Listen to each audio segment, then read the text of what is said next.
நாம் இந்த பதிவில் திருப்பதியில் கடைபிடிக்க வேண்டிய நெறிமுறைகளை பற்றி காணவிருக்கின்றோம். இதை கடைபிடித்தால் மட்டுமே செல்வ வளம் பெருகும், நன்மை நடக்கும், தடைகள் நீக்கப்படும், திருப்பங்கள் நிகழும்.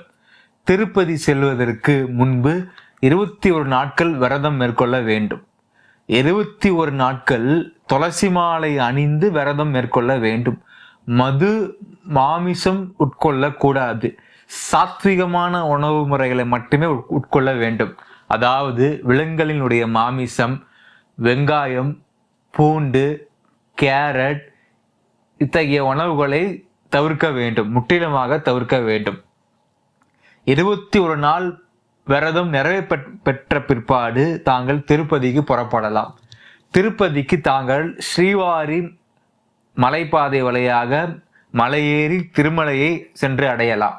ஸ்ரீவாரி மலை பகுதியில் தாங்கள் பயணிக்கின்ற போது வேறு எதையும் சிந்திக்காமல், தேவையில்லாத விஷயங்களை பற்றி பேசாமல், ஏக மனதாக கோவிந்தா நாமம் அல்லது விஷ்ணு சகஸ்ர நாமத்தை பாராயணம் செய்ய வேண்டும், மன்னிக்க வேண்டும். 21 நாட்களில் தாங்கள் விரதம் கடைபிடிப்பீர்கள் அல்லவா?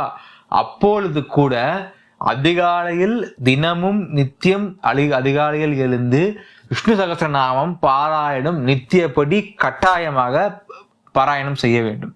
21 நாட்கள் விரதம் நிறைவு பெற்ற பிற்பாடு தாங்கள் ஸ்ரீவாரி மலைப்பாதை வழியாக திருமலையை சென்று அடைய போதும் சரி, அப்பொழுதும் விஷ்ணு சகஸ்ரநாமத்தை பாராயணம் செய்ய வேண்டும், அல்லது கோவிந்த நாம வழிகளை தாங்கள் பாராயணம் செய்யலாம். சரி, இப்பொழுது தாங்கள் திருப்பதி மலையை அடைந்து விட்டீர்கள். அப்படி என்றால் தாங்கள் முதலில் சென்று ஸ்ரீவாரி புஷ்கரணி தீர்த்தத்தில் நீராட வேண்டும். ஸ்ரீவாரி புஷ்கரணி தீர்த்தத்தில் நீராடிய பிறகு ஸ்ரீ ஆதி வராக சுவாமி அவர்களை சென்று தரிசனம் செய்ய வேண்டும். ஸ்ரீ வராக சுவாமி அவர்களுடைய தரிசனம் நிறைவேற்ற பிற்பாடு தாங்கள் ஏழுமலையானை தரிசனம் செய்ய செல்லலாம். திருப்பதி பெருமாள் கோவில் பிரவேசிக்கும் பொழுது தாங்கள் கலாச்சார ஆடைகளை மட்டுமே அணிய வேண்டும். சரி, இப்பொழுது திருப்பதி கோவிலில் என்னென்ன செய்ய வேண்டும் என்பதை பற்றி மிக தெளிவாக விரிவாக காண்போம். திருப்பதி கோவிலில் தேவையில்லாத சிந்தனைகள் கூடாது. ஏக மனதாக திருப்பதி பெருமாளுடைய திருமேனி அழகை மட்டுமே சிந்திக்க வேண்டும். அதாவது வாக்கினால், மனதினால், உடலினால் பெருமாளை வழிபட வேண்டும். பெருமாளை தரிசனம் செய்கின்ற பொழுது பாதம் முதல் சிரசு வரை என்கின்ற வரிசையில் பெருமாளை தரிசனம் செய்ய வேண்டும். பெருமாளுடைய திருமேனி வைபவத்தை கண்டு நாம் மகிழ வேண்டும், ஆனந்தப்பட வேண்டும். பிறகு பெருமாளுடைய கண்களை உற்று நோக்க வேண்டும். தாமரை இதழ் போன்ற கண்களை உற்று நோக்க வேண்டும். பெருமாளிடம் தற்பொழுது தாங்கள் சரணாகதி மந்திரத்தை உபயோகப்படுத்த வேண்டும். பெருமாளிடம் தாங்கள் பெருமாளை நோக்கி சரணாகதி மந்திரத்தை பிரயோகப்படுத்த வேண்டும்.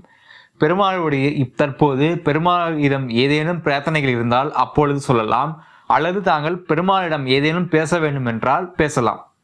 சரி, இப்பொழுது பெருமாள் தரிசனம் நிறைவு பெற்ற பிறகு தீர்த்தம் கொடுப்பார்கள். தீர்த்த பெற்றுக்கொண்டு கண்களை ஒற்றிக்கொண்டு தீர்த்தத்தை தாங்கள் ஸ்ரீகரிக்க வேண்டும். பிறகு பெருமாளுடைய திருவடியான சடாரியை பெற்றுக்கொள்ள வேண்டும். பிறகு ஏதேனும் ஒரு இடத்தை தேர்வு செய்து கோவிலுக்குள்ளவே தாங்கள் அமர்ந்திருக்க வேண்டும். அப்பொழுது பெருமாளை பற்றி மட்டுமே சிந்திக்க வேண்டும். பெருமாளுடைய திருமேனி அழகை தாங்கள் தரிசனம் செய்தீர்கள் அல்லவா? பெருமாளுடைய திருமேனி வைபவத்தை நினைத்து நினைத்து மனம் உருக வேண்டும். தற்போது பெருமாளுக்கு எப்படி காணிக்கை செலுத்த வேண்டும் என்பதை பற்றி காணலாம். பெருமாளுக்கு வீட்டிலேயே பணத்தை ஒரு மஞ்சப்பையில் கட்டி காணிக்கையாக எடுத்து வர வேண்டும். அந்த காணிக்கையை பெருமாளிடம் செலுத்துகின்ற போது, அதாவது உண்டியலில் செலுத்துகின்ற பொழுது, பெருமாளே தங்களுடைய பணத்தை தங்களுக்கே சமர்ப்பணம் செய்கிறேன் என்று பிரார்த்தித்து காணிக்கை செலுத்த வேண்டும். தற்போது பிரசாதத்தை தருவார்கள், பிரசாதத்தை கொடுப்பார்கள். கியூ வரிசையில் நின்று பிரசாதத்தை பெற்றுக்கொள்ள வேண்டும். பிரசாதத்தை பெற்றுக்கொண்டு இரு கண்களிலும் தாங்கள் ஒற்றிக்கொண்டு ஒரு இடத்தில் அமர்ந்து பிரசாதத்தை தாங்கள் ஸ்ரீகரிக்க வேண்டும்.